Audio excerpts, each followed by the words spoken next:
देखकर, अपनी जीवात्मा की ऐसी हालत दुर्दशा देखकर लाग दया कोमल चित्संता, जब संतों के हृदय में दया उठी, उन्होंने अपना सतलोक मंडल छोड़कर अमृत लोक मंडल में हम सब जीवात्माओं को जगाने के लिए आ गए और घर पहुंचाने के लिए नाम की युक्ति देने आ गए। ये काम किसी ने नहीं किया, जो समृद्ध दाता दयालु ने काम किया वो किसी ने नहीं। नामदान तो सभी संतों ने दिया। इस कलयुग में 750 वर्षों में जितने संत आए सबने 5 नाम बताए, लेकिन नाम देकर ये किसी ने नहीं कहा कि जिनको मैंने नामदान दिया है, जब तक इनकी जीवात्मा को मैं घर नहीं पहुंचा लूंगा, मैं मानव शरीर को छोड़ के जाने वाला नहीं हूँ। प्रेमियों, ये वादा केवल अनामी महाप्रभु का, ये किसी का वादा नहीं, ये प्रभु का वादा है कि जिनको मैंने नामदान दिया, जब तक इन जीवात्माओं को इनको घर नहीं पहुंचा लूंगा, मैं चैन से बैठने वाला नहीं हूँ। जब तक मेरा एक भी जीव यहाँ रहेगा, मैं बराबर मौजूद रहूंगा। जब मेरे जगाए सारे जीव चले जाएंगे, मैं पीछे से जाऊंगा। क्या ये सब हो गया है? क्या तुम्हारी जीवात्मा जाग गई है? क्या परमात्मा से मिल गई है? क्या अपने घर पहुंच गई है?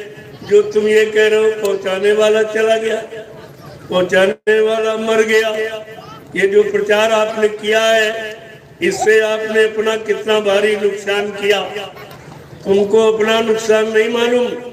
धर्मशास्त्रों ने क्या कहा? हित अनहित पशु पक्षी जाना, मानव तन गुण ज्ञान निधाना। कि हित अनहित पशु पक्षी भी जानता है, तुम मनुष्य होकर अपना हित अनहित नहीं समझ पाए कि तुम्हारा हित कहाँ से है, तुम्हारा भला कहाँ पे, तुम्हारा कल्याण कौन करेगा। ये अगर जानकारी आपके पास होती तो इतनी बड़ी मुसीबत और संघर्ष यात्राओं में आप कभी नहीं पड़ते। इसलिए प्रेमियों, आज सत्संग का पहला दिन, इसलिए सत्संग में तो कल से प्रारंभ करूंगा। आज आपको इशारे बताऊंगा, आज आपको बाबा जी के वादों का परिचय दूंगा कि क्या क्या वादे किए और उन वादों को पूरा करके ही जाऊंगा। कहा जब तक मेरे वादे पूरे नहीं हो जाएंगे, चाहे हमको इसी शरीर में 400 वर्ष क्यों न रहना पड़े, मैं अपना काम करके ही जाऊंगा।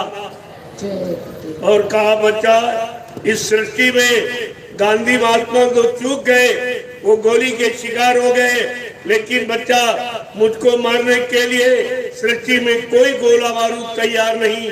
ना मुझे कोई मार सकता, न मुझे कोई धोखा दे सकता, न मुझे कोई धन दौलत सामान से खरीद सकता। मैं अपना काम करने आया हूँ, काम करके ही जाऊंगा। अगर ये वचन वादे आपको याद होते तो अपने समृद्ध गुरु में आप कभी शंका नहीं करते। कितना बड़ा आपने अपना नुकसान किया आत्मा के कल्याण का। जो काम यहाँ करने कोई नहीं आया, किसी शक्ति ने ये वादा नहीं किया। सतयुग के हरि नाम ने भी ये वादा नहीं किया, जब तुम हरि नाम लोगे मैं तुमको मिलूंगा। ये वादा नहीं किया। त्रेता के राम नाम ने भी ये वादा नहीं किया कि जब तुम राम नाम लोगे मैं तुमको मिलूंगा। और द्वापर के कृष्ण नाम ने भी ये वादा नहीं किया, जब तुम कृष्ण नाम लोगे मैं तुमको मिलूंगा। लेकिन बाबा जी ने क्या कहा? बच्चा, जब तुम्हारा काम कोई न करे, सारे सहारे तुम्हारे टूट जाए, कोई काम करने के लिए दुनिया में तैयार ना हो, तब तुम जय गुरुदेव नाम लेना, मैं तुमको मिलूंगा, मैं तुम्हारी मदद करूंगा। शंका किस बात की? क्या इतना बड़ा वादा इस सृष्टि में किसी ने किया है? और ऐसे मालिक को तुमने बुला दिया, बुला ही नहीं दिया बल्कि तुमने ये प्रचार किया वो मर के चले गए। इसका खामियाजा आपको भोगना पड़ेगा। ऐसे सम्राट मालिक के लिए ये संसारी बातें करना एक शोभा नहीं देता। सम्राट गुरु के शिष्यों को ये कहना शोभा नहीं देता। इसका मतलब तुमने अपने गुरु को सम्राट माना नहीं, केवल मुंह से कहते रहे वो अनामी महाप्रभु है, वो युग सृष्टा है, वो युग दृष्टा।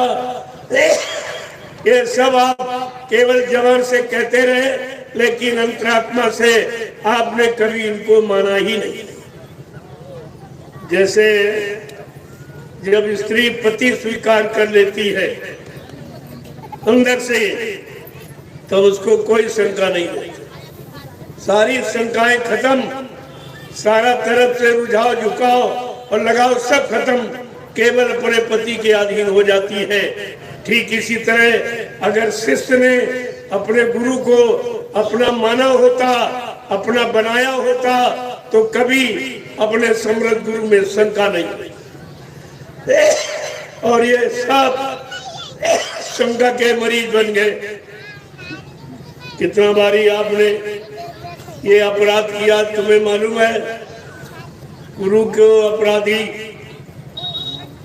बनाने वाला, गुरु को झूठा बनाने वाला, गुरु का अपमान करने वाला, उसको कौन सी सजा मिलती है? कभी धार्मिक शास्त्रों के पन्ने खोल के पढ़े आपने? क्या लिखा है? गुरु निंदा सुने जो काना, पाप लगे गौघास समाना। जो गुरु की निंदा अपने कानों से सुनता है उसको गौ हत्या के बराबर पाप लगता। और तुमने सबने ये काम किया। अगर ये अभियान न चलाया गया होता, तुम सब इसी के अपराधी थे और अब भी अपराधी है। उनकी समझ में भी नहीं आ रहा कि मैं कितना बड़ा अपराध कर रहा हूँ। अरे मर जाना शब्द किसके लिए प्रयोग करते हैं? दुश्मन के लिए। जब तुम्हारा किसी से झगड़ा झंझट हो जाता है तब आप कहते हो तुम्हारा बाप मर जाए, तुम्हारा भाई मर जाए, तुम्हारा पति मर जाए, तुम्हारा बेटा मर जाए। ये शब्द तब आप प्रयोग करते हो। और आप सबने ये शब्द प्रयोग किया कि गुरु मर गया, गुरु मर गया, गुरु मर गया। इससे बड़ा अपराध और क्या हो सकता? इस अपराध की सजा तुम कोई माफ नहीं करा सकते हो। ये सब सजा आपको भोगनी ही पड़ेगी। इसलिए मैं आपको जानकारी दे रहा हूँ। आज से नहीं 10 वर्ष से लगातार पूरे हिंदुस्तान में यही राष्ट्रीय मंच लगाकर मैंने पूरे हिंदुस्तान में गुरु के वचनों की जानकारी, गुरु की सत्यता आप सबके सामने खोल के रखी। हिंदुस्तान का कोई व्यक्ति ये नहीं कह सकता कि हमको बाबा जी के बारे में जानकारी नहीं मिली, मैं उनको समझ नहीं पाया, मैं उनको पहचान नहीं पाया, मैं उनको यानी मतलब जानकारी नहीं ले पाया। ये मैं किसी को कहने नहीं दूंगा। मुसलमानों की तरह मैं हिंदुस्तान में आप सबको ये कहने नहीं दूंगा कि हाय हुसैन हम न हुए। आप मौजूद हैं, आपकी मौजूदगी में मैंने ये पूरा यानी गुरबाणी और सदगुरबाणी ये सब के कानों तक पहुंचा दिया, ताकि कोई ये न कह सके ये मैं मालूम नहीं था। आप इतने दिन क्या करते रहे? फिर तुम्हारा मथुरा जाने का, सत्संग सुनने का, दर्शन करने का, सेवा करने का, सेवा देने का, गुरु के वचनों का प्रचार करने का, गुरु से नाम दान लेकर सुमरन ध्यान भजन करने का क्या मतलब निकला? तुम्हारे लिए सब झूठ, सब धोखा। क्या गुरु ने धोखा देने के लिए आपको नाम दान दिया था कि आप लोगों ने गुरु से धोखा पाने के लिए नाम दान दिया था? इतनी बात तो आपको समझनी चाहिए थी, लेकिन एक ही वही बात तुम्हारी समझ में नहीं आई।